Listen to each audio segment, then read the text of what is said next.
même si les résultats sont partiels, on commence à avoir une certaine tendance où le candidat UMP a créé un décalage par rapport au score de ma liste.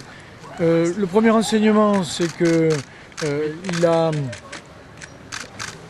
rassemblé l'ensemble des forces de droite et il est quand même assez loin d'une majorité. La gauche, on le savait, elle était éparpillée, 7 listes de gauche qui font la somme des voix de gauche font 52%. Donc rien n'est joué. Nous pouvons évidemment gagner et nous devons pendant cette semaine mobiliser l'ensemble des forces de gauche écologistes et faire que évidemment nous ne revenions pas sur le passé mais plutôt que nous allions de l'avant comme nous avons réussi à le faire pendant 6 ans. Mobiliser, ça veut dire faire l'union ?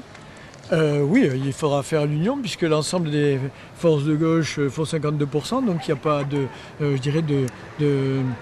difficultés, d'autant plus que certains étaient avec nous, sont encore nos adjoints et donc nous avons travaillé pendant 6 ans ensemble. Ils ont voulu un débat, ce débat a eu lieu. Aujourd'hui, ce qui est important, c'est d'être entre la droite, incarnée par le candidat du passé, et évidemment la gauche que nous pouvons largement rassembler et continuer à prolonger les projets que nous avons mis en place pendant 6 ans. Toulouse n'est pas une exception, le contexte national a pesé.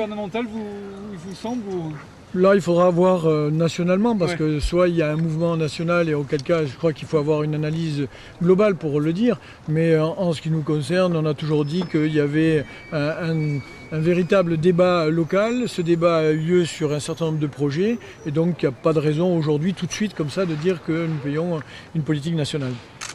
Vous parlez d'union avec toutes les listes de gauche, vous êtes prêt à faire l'union ? Écoutez, pour le moment, on rassemble les forces de gauche. Et donc, on verra après quelles sont les possibilités. Il faut déjà faire plus de 5%.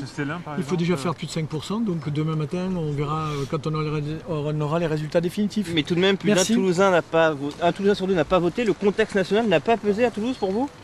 Non, je n'ai pas dit ça. J'ai dit qu'il faut savoir si nationalement l'ensemble des villes ont eu les mêmes effets. Donc avant de parler du contexte national.